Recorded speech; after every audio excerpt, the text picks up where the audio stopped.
पुढच्या निवडणुकीत रुमाल डोक्यावर घ्यायला लावला नाही तर नाव सांगणार नाही, महेंद्र थोरवेंचा तटकरेंना इशारा। तर चेहरा लपवण्याची वेळ तुमच्यावर येऊ नये, अनंत परांजपेंचा पलटवार।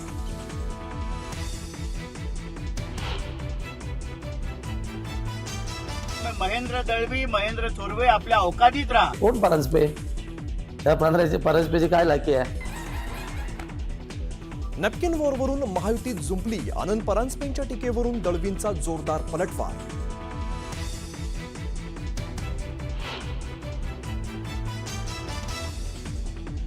विट्स हॉटेल खरेदीवरून प्रश्न उपस्थित करणाऱ्या विरोधकांना शिरसाट यांचं खुलं आव्हान।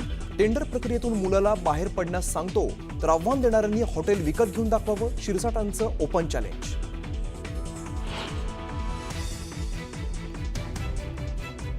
लाडक्या बहिणींना सरसकट पैसे देणं चूक, उपमुख्यमंत्री अजित पवारांची कबुली। तर प्रायश्चित्त म्हणून अजित पवारांनी राजीनामा द्यावा, संजय राऊतांची मागणी।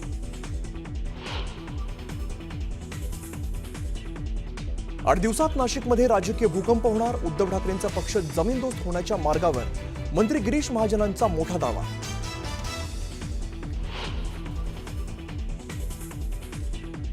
न्यूज 18 लोकमतच्या प्रतिनिधीच्या वाहनावर हल्ला, जुन्नरमधील बांधकाम कामगार नोंदणी भ्रष्टाचाराची दाखवली होती बातमी।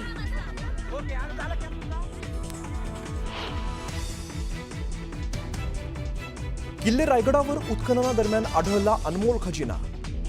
शिवकाळात खगोलशास्त्रासाठी वापरलं जाणारं प्राचीन यंत्रराज ठरतंय चर्चेचा विषय।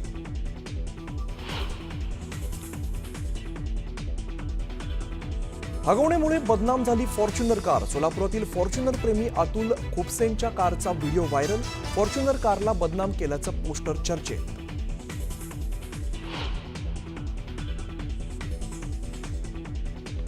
दिल्लीत IRS अधिकाऱ्याच्या घरी सापडलं घबाड, सीबीआयच्या छापामध्ये 3.5 किलो सोन्याच्या बिस्किटांसह 1 कोटींची रोकड जप्त।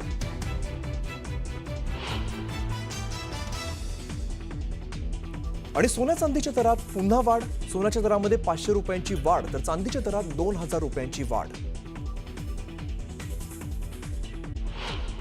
दरम्यान पाकिस्तानला संवेदनशील माहिती पुरवल्याप्रकरणी आरोपी रवी वर्माला 30 मे रोजी पोलिसांनी अटक केलेली होती। ठाण्यातील कळवा परिसरामध्ये राहणाऱ्या रवी वर्माची आज पोलीस कोठडी संपणार होती। त्याला आज ठाणे कोर्टामध्ये हजर करण्यात आलेलं आहे आणि ठाणे कोर्टाने रवीला 5 जूनपर्यंत पुन्हा एकदा कोठडी सुनावलेली आहे।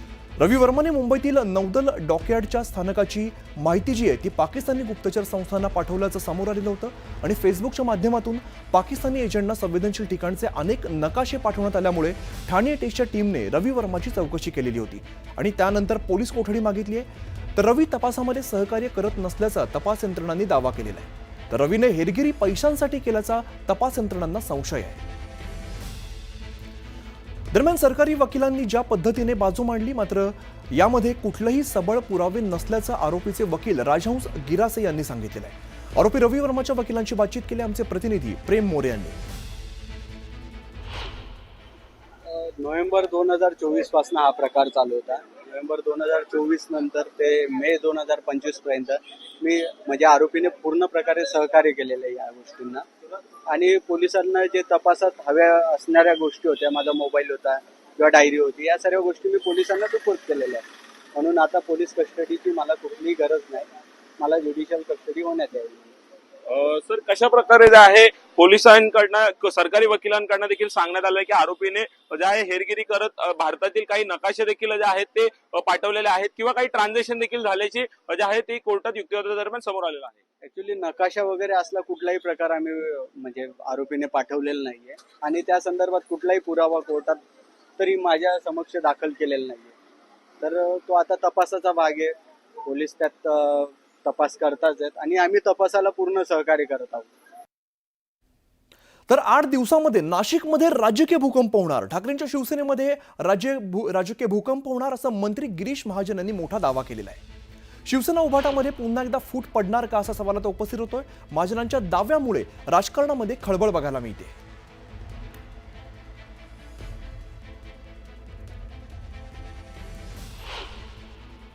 उद्धव बाळासाहेब ठाकरे गट आहे, हा गट मला वाटतं आता जमीनदोस्त देशद्रोह होण्याच्या मार्गावर आहे। नाशिकला आता ते संघटनात्मक गोष्टीवर चर्चा करून गेले, त्यांच्याकडे तर तुम्ही बघा या 8 दिवसामध्ये कोण राहील कोण राहणार नाही म्हणून। त्या माणसाच्या बडबडीमुळे, त्या वागण्यामुळे सगळे लोक परेशान आहेत. मला वाटतं स्वतः उद्धवजी परेशान असतील, पण ते आउट ऑफ कंट्रोल झालेलं आहे.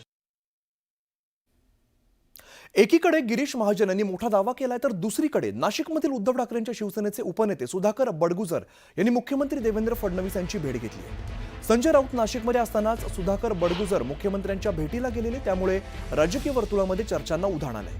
मात्र या भेटीवरती बडगुजर यांनी स्पष्टीकरण दिलंय. कामगार सेनेच्या वतीने निवेदन देण्यासाठी मुख्यमंत्र्यांना भेटल्याचं बडगुजर यांनी म्हटलंय.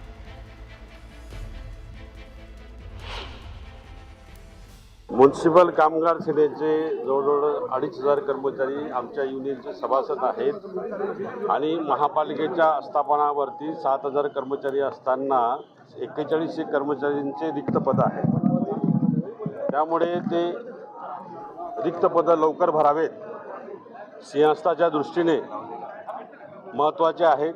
कर्मचाऱ्यांचे प्रश्न सोडवणे हे महत्त्वाची बाब आहे. काही क्लास 1, क्लास 2चे प्रमोशन झाले आहेत, क्लास 3, क्लास 4चे प्रमोशन बाकी आहेत. ते प्रमोशन लवकर व्हावेत, त्यासाठी आज निवेदन देण्यासाठी मी या ठिकाणी आलो आहे. साईबाबा हार्ट इन्स्टिट्यूटचं उद्घाटन आहे आणि त्या उद्घाटनाच्या निमित्ताने माननीय मुख्यमंत्री या ठिकाणी आले होते आणि मी त्यांच्याकडे कालपासून वेळ मागितलेली होती की मला एक 5 मिनिटाची वेळ मिळावी. त्यांनी आज सकाळी मला वेळ दिली आणि त्या वेळेनुसार मी या ठिकाणी निवेदन देण्यासाठी आलो. तर सीएम साहेब आपल्याला म्हटले आता भेटूया, भेट नेमकी कशासाठी असणार आहे पुढची भेट? ती भेट झालीच ना आता. पुढची महत्त्वाची बातमी बघूया. लाडकी बहीण योजनेतील अपात्र महिलांची अनेक प्रकरणं समोर येत आहेत.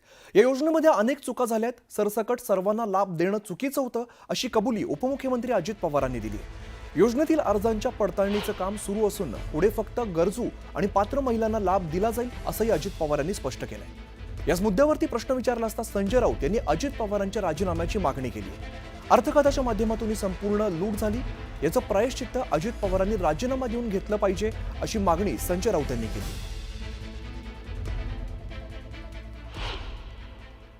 ज्यावेळेस आम्ही ही योजना आणली त्यावेळेस आमच्याकडे फार काळ कमी होता. तुम्हाला सगळ्यांना आठवत असेल की 2-3 महिन्यातच लगेच निवडणुका लागून होत्या. त्यावेळेस या सगळ्या गोष्टी तपासण्याच्या करता जेवढे वेळ पाहिजे होता तेवढा मिळाला नाही, तरी आपण आव्हान केलेलं होतं.